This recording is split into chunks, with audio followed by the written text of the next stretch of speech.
What should I do if a tenant stops paying rent?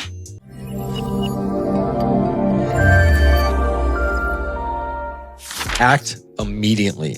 Don't wait. Don't hope. Don't listen to the stories and just kind of go along with it.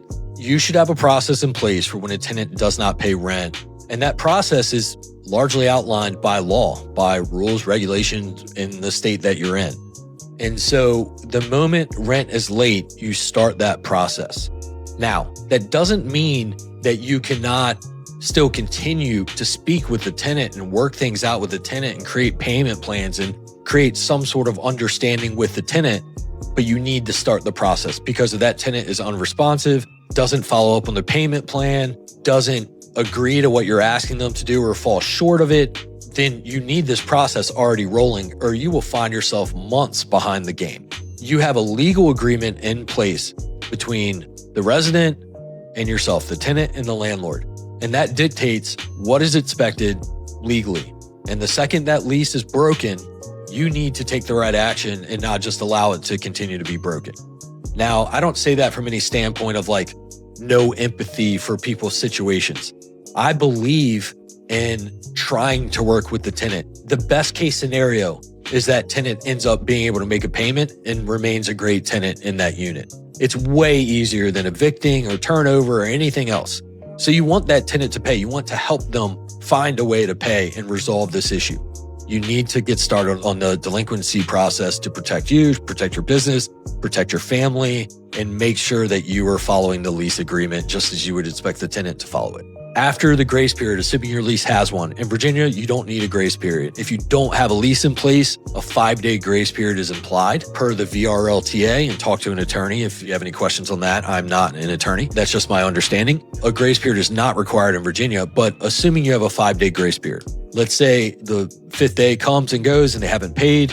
On the 6th day, we're sending a pay or quit. Currently in Virginia, it's a 5-day pay or quit.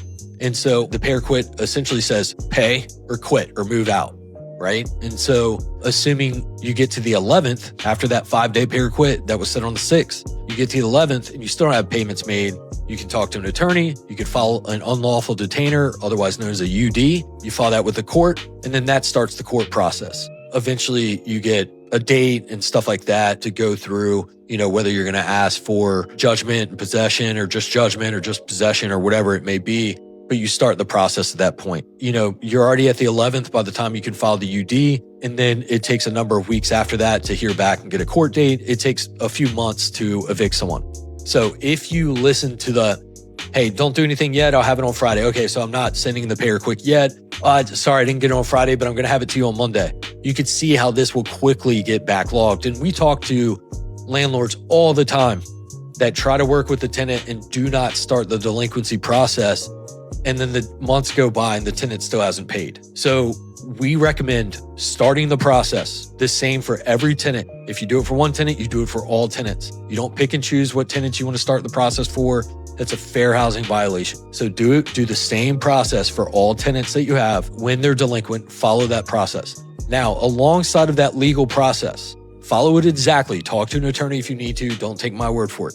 Things change too. Like the state of Virginia might go to a 14-day pay or quit. I believe that's in Congress now. So follow your state law. And along the time period that you're following this legal process, you very much are encouraged to work with the tenant and communicate with the tenant. Now, this isn't threats. This isn't anything unprofessional. This is understanding their situation, trying to learn what's going on, trying to understand when they might be able to make payment, trying to help them make payment if they can, if they run into any issues that you might be able to help them with. But you're trying to leverage that relationship that you've built with the tenant, the wonderful experience you've provided for that tenant, to be able to communicate openly about why rent hasn't been paid, when it might be paid, how you can help, what the situation is, what you should expect as a landlord, what is the tenant getting into, and can they openly discuss that with you so that you know what to expect. And then you could find they lost their job. This may be a bigger issue. You can decide as a landlord how you want to handle that. Maybe they have other job offers. Maybe you might allow a payment plan or something. There are things you can do, but you need to be communicating with the tenant alongside following the legal process. Now, you can pull the legal process at any point if you want. So the tenant starts paying, you can just cancel the eviction. You can cancel that. You can back out of that. Or the tenant pays, but let's say they habitually pay late and they're causing problems and things like that. You can accept the rent, but accept it with reservation, meaning you're still going to move forward with the eviction process. And then that's between you and the court and everything, how that plays out. Sometimes the judges won't allow it because they paid, but sometimes they also will allow it based on other lease violations and things like that. So if a tenant stops paying rent, my biggest advice is start the legal process immediately, regardless of what is said. That is the right thing to do. It's the process. You do it for all your tenants just the same. But then alongside that legal process, work with your tenants, try to support them, try to help them, create payment plans if you can. And then that way, if anything falls through with any of that or doesn't go as expected, you have the legal process already underway and in order to help support you as a landlord in your investment, in your family, your cash flow, and everything like that. So if a tenant stops paying rent, get started on that legal process and then communicate. Don't get emotional, stay professional, and try to support that tenant if you can.